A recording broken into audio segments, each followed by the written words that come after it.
Welcome to TriTech University. My name is Bill Steppen, and today we are going to take a closer look at some of the advanced min-max reorder function routines that are available for your AIM point of sale system. This is going to be an extension of the knowledge that we've gained and gleaned that we did a couple of live stream months ago, probably even before that, just over the min-max functions in general. So hopefully you have a good foundation with that. If not, there are recordings that you can watch, not right now, but later on when you have the time. They'll be in the inventory playlists specifically. There will be all about min-max functions in there. For today, though, we're going to be taking a close look at seasonal and stock order functions, and we're going to talk about what we mean by that in just a moment.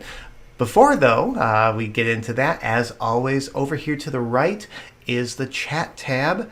If you've got any questions at all, you're going to want to make sure you click to that tab, use the nickname button down below to sign in with your name, and let me know that you're here, say hi, and if you have any questions, I've got the chat window right in front of me, so I'll be able to see those as they come in.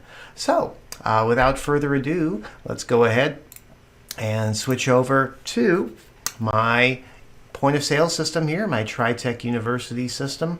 So like I mentioned, this is going to be kind of going over and building on some of the things we've already talked about with min-max functions, but just as a quick overview, let's pull up an inventory record so we have at least a very brief summary of what we're talking about. So if we hop into change inventory, and let's just pull up good old trusty RT14. Any given product has both a minimum quantity and a maximum quantity. And when your quantity that you have available to sell falls below that said minimum quantity, AIM can plop this record onto an inventory reorder report and make a recommendation to order however many it takes to get up to this maximum quantity. It can do that per location. So you can see I've got 3 locations here. Each of them keeps track of their own quantities, min-max quantities, and so forth. And above and beyond just a reorder report, there is, if we close out of here and go to the purchase order menu, the ability to just run a stock order by vendor, which will go vendor by vendor and find all those products that are below quantity and make the recommendation to get up to that maximum quantity. Now, this is for vendors as a whole.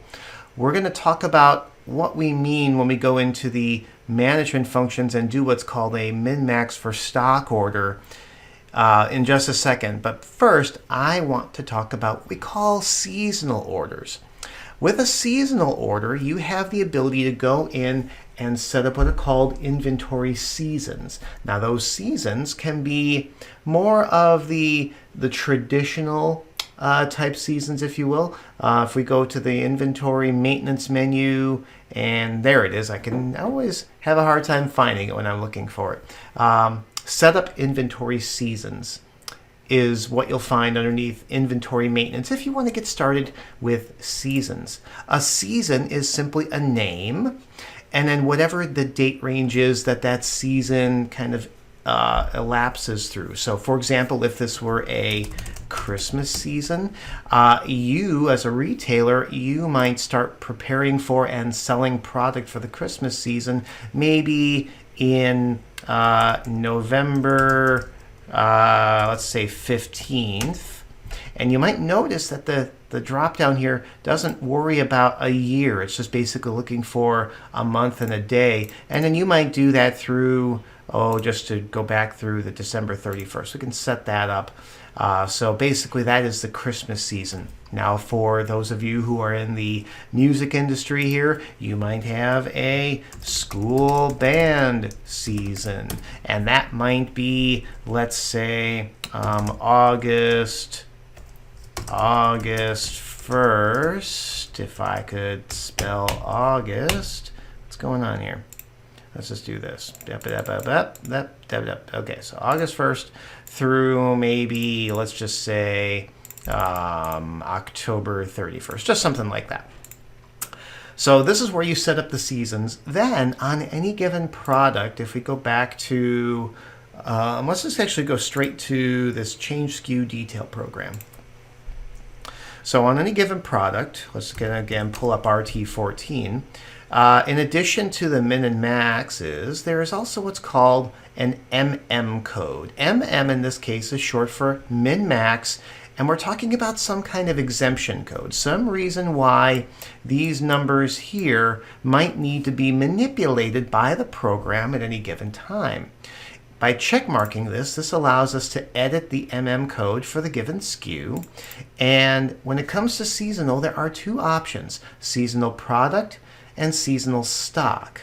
Now, if we're talking about seasonal stock, this is something that you as a store might order all year long, but you order an extra amount of that for a given season. And in this case, if you do set up a seasonal MM code with it, you also want to make sure that you come down here and check mark an appropriate season for this given product.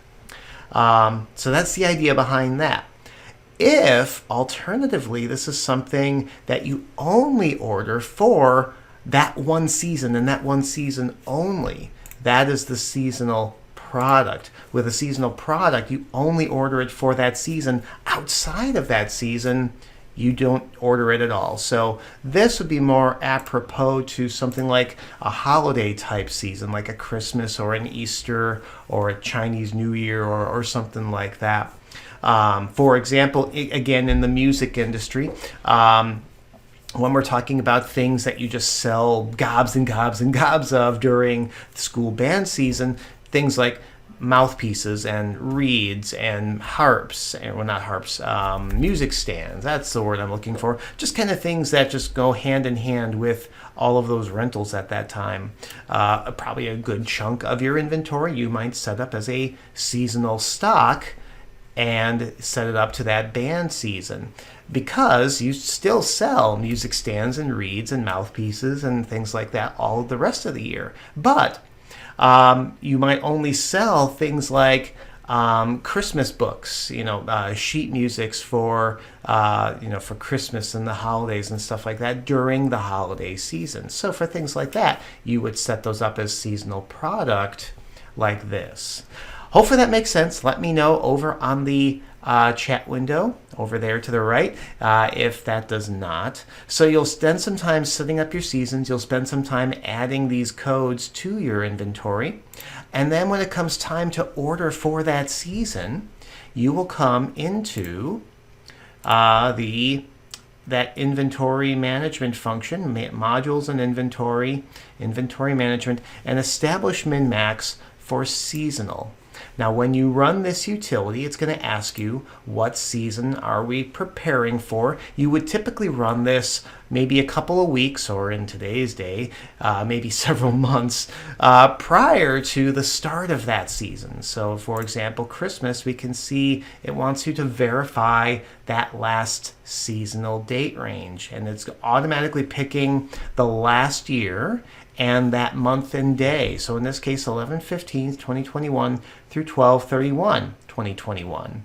You can then narrow this down by location and manufacturer and category and subcategory if you so desire. But basically what this is going to do is this is going to back and analyze all of the product that you have flagged for that season.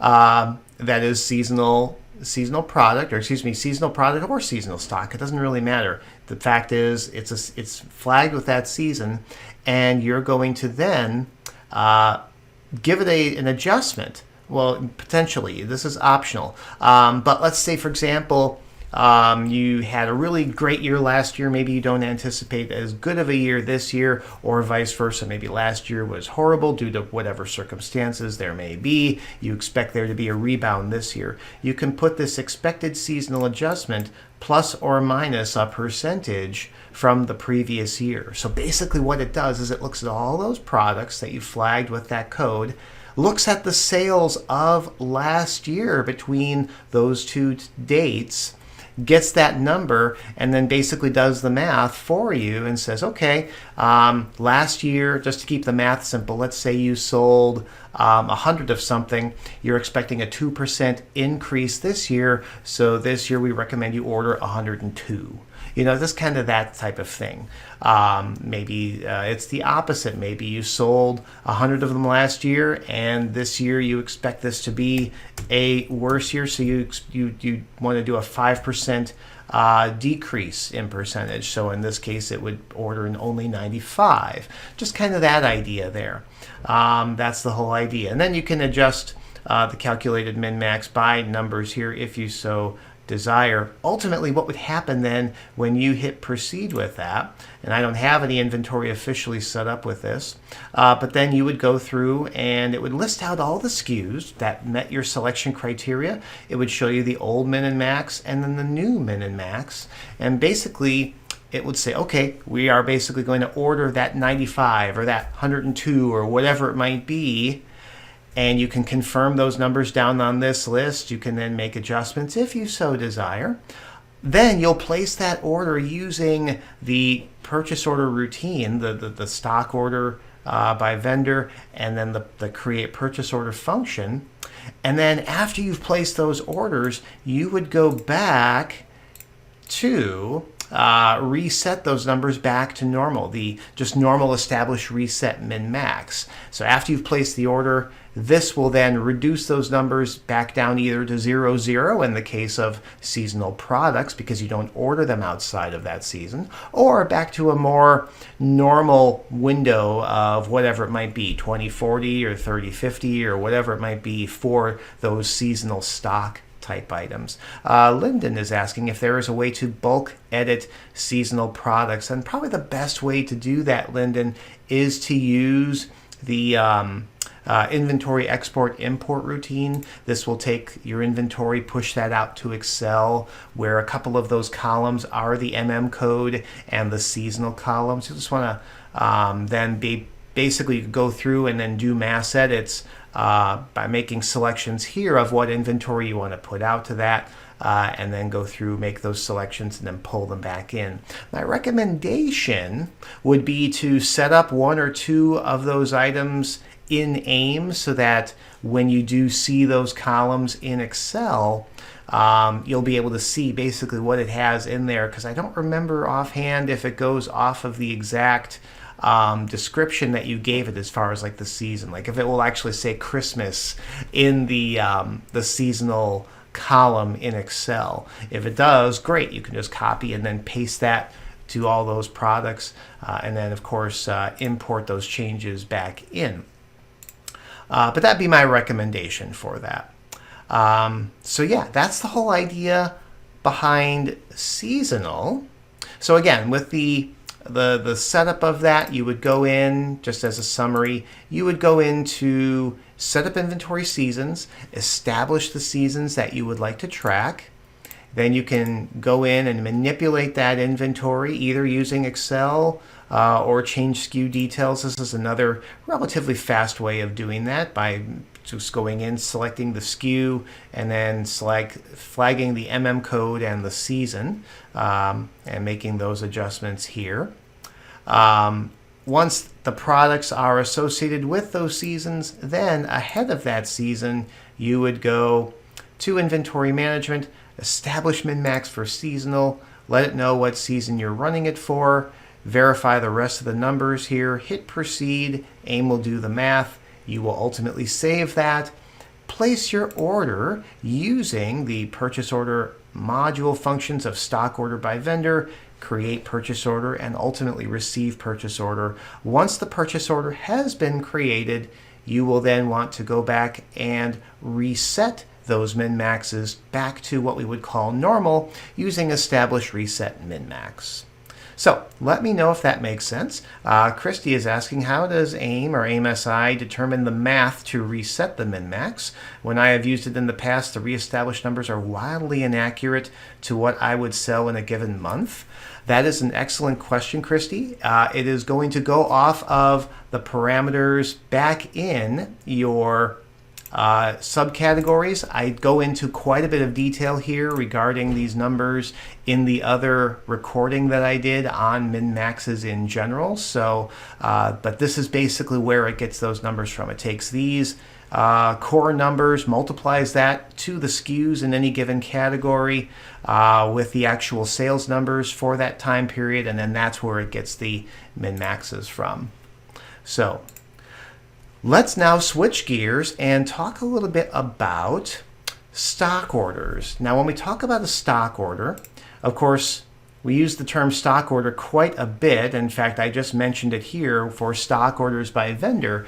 What this would normally do is this would go through all of your vendors, look at all of the quantities that you have, determine what it takes to get up to that maximum, make those recommendations, and then create the committed orders for you to ultimately then create purchase orders from those committed orders. Again, this is kind of PO 101. Hopefully that makes sense. But when we talk about the function here in the management section called establish min-max for stock order, this is focusing on one specific vendor at a time.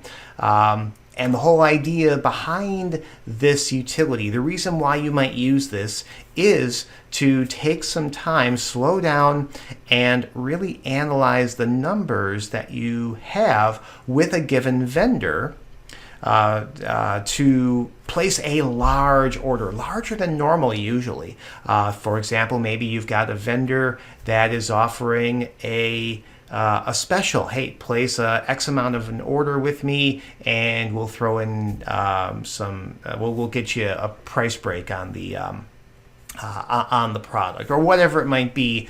But regardless of the situation, you want to come up with numbers that might be different than just the normal min-max numbers for a given vendor.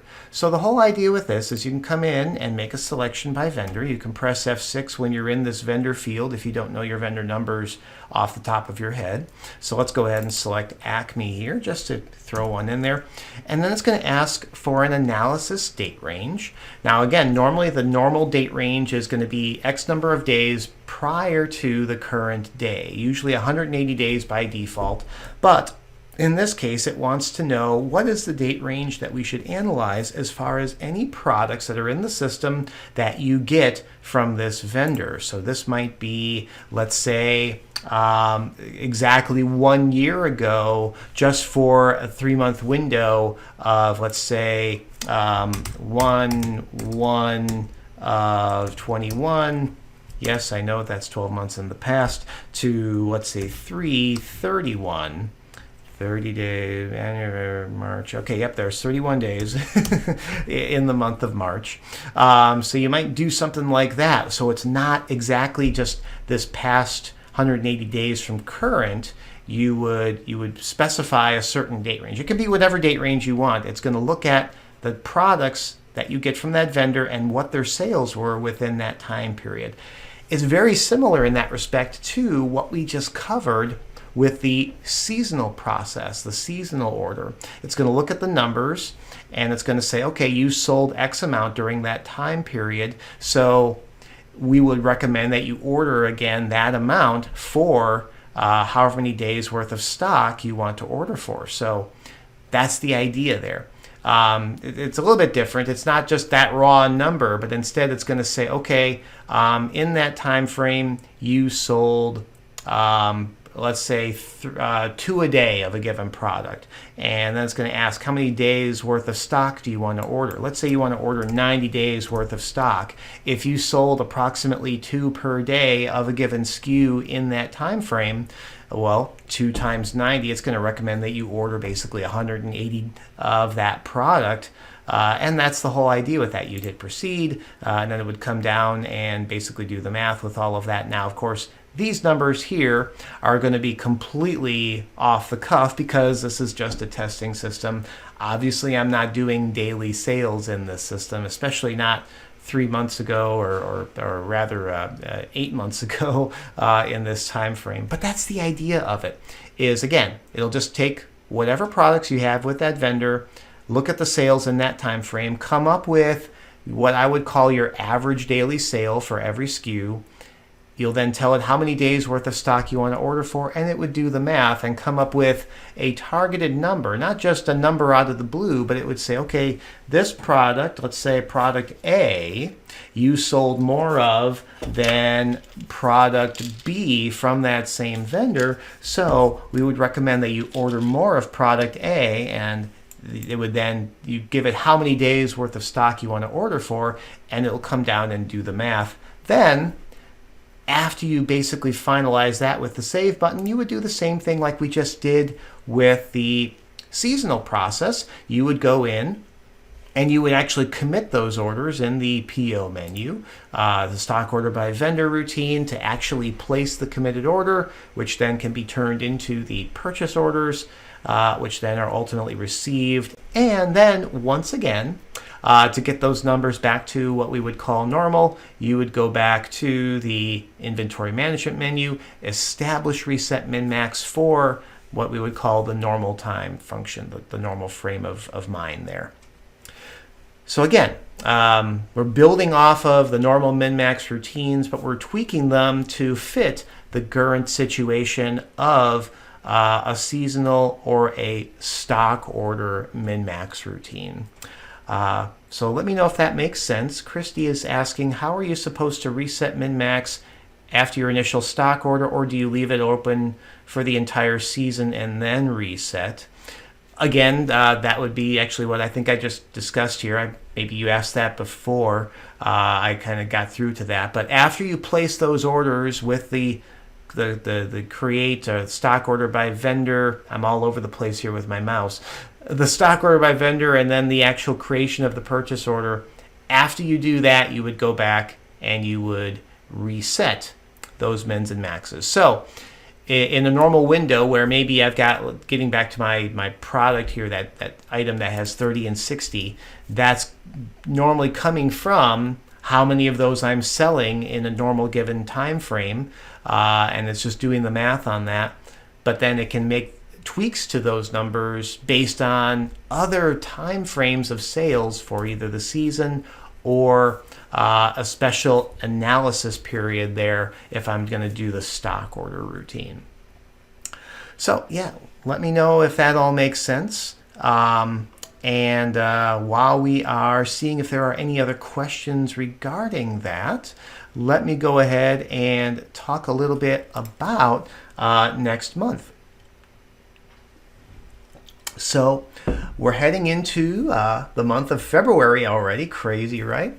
And my plan, I don't have it over here to the right on the playlist yet. I've been out of the office a little bit, and I'm going to be out of the office the rest of this week. So I won't have an opportunity to update it until I get back mid next week. But my intention, because there's been a lot of asking for this as well, I think what I'm going to do is I'm going to spend February diving into the Active E online rental functions. It's something that I haven't really tackled in a live stream or webinar broadcast, just because it's a pretty complex thing. So I think what I'm going to do, just kind of like I've been doing, I'm going to break this down into a specific topic of that discussion for the first webinar, first live stream, and then a second section of that for the second live stream, and then a third section and a summary of it for the third live stream. So we'll break that down into those multiple sections. Again, they all get recorded, and then you can watch them back to back to back if you just want to check out the recording afterwards.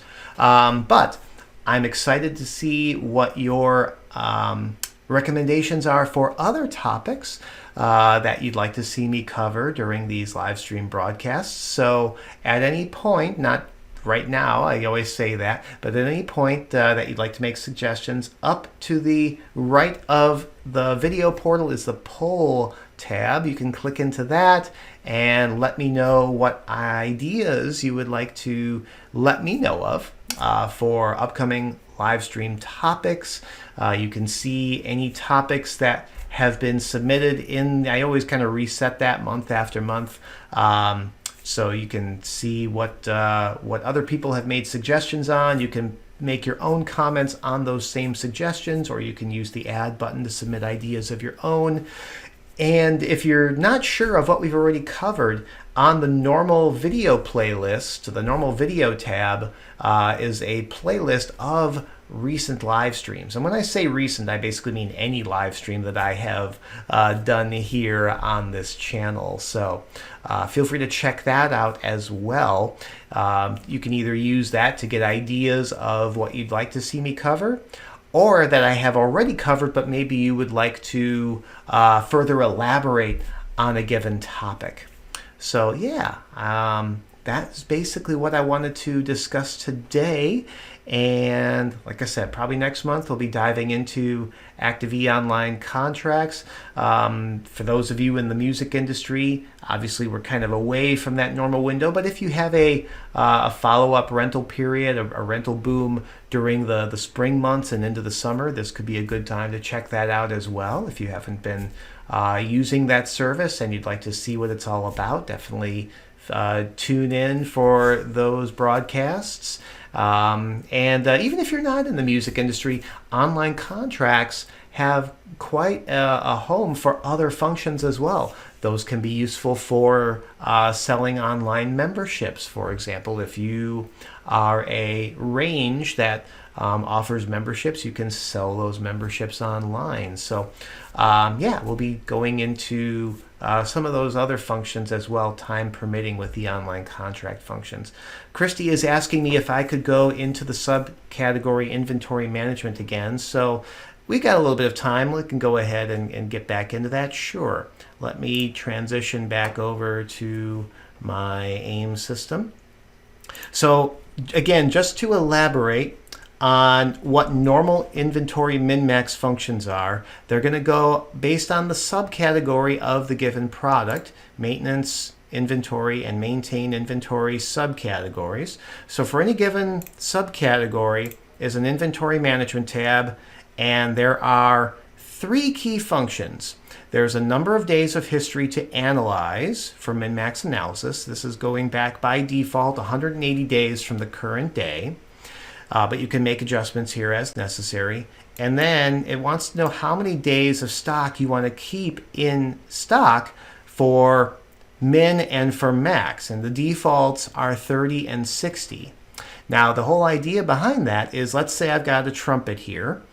I've got several trumpets. Some of them sell better than others. So for the ones that sell better, it's going to go back and look every time I run establish, reset, min, max. It's going to go back 180 days from the current day, see how many of those I have sold in that time frame, come up with, and this is the way I describe it, it basically comes up with an average daily sale. So maybe I sell one every 4 days, or 0.25, or one every 5 days, 0.2, whatever it might be. It takes that number, and then it determines how many of those I should keep stock for, or how many of them I should have to keep me through at least 30 days, but no more than 60 by default. So for that particular horn, if I sell one every 5 days on average, just to keep the math simple, then whatever 30 times 0.2 is, and I just said keep the math simple, and I'm horrible at geology, so whatever the math is on that, let's just keep it even simpler. Let's say it comes out to 0.1. So in this case, I would need 3 in stock. Right? Yeah, 3 in stock, I believe. And then I would need no more than 6 to get me through 2 months in essence. So that's kind of the idea behind that quick run of the numbers there. And again, I get into way more detail with other examples, I believe, on the recording that I did on min-maxes back in the day. And again, that is available in the inventory playlist menus back on the video tab. So yeah, let me know what else you'd like to see me cover in the coming months up with the poll. I'll stick around here for a few more minutes if I see any other questions coming in. Devin is saying that is interesting. I'm wondering if that was in relation to the online contract functionality. I think I saw that pop up when I was kind of discussing that. But yeah. today's a great day. So I hope you're all having a great day as well. Staying warm wherever you might be, because it's, let's see, last time I checked, it was -2 with a -20 wind chills. So had the space heater going all day, and I turned it off here so that you could actually hear me. You wouldn't have to try to hear me over the space heater. Yeah, I hope you're all going to make it a great day. And if there's anything else that we can do for you, as always, give us a shout over in technical support. You can also email me directly to bsteppen@tritechretail.com or simply to training@tritechretail.com. And if nothing else, we'll see you next month. The normal schedule, I believe, it would be the second and fourth Tuesdays of February and the third Thursday of February. So kind of plan for that. Again, I don't have it over here on the schedule just yet, but that will be what we will be shooting for. I hope you have a good one, and we'll see you next month. Take care.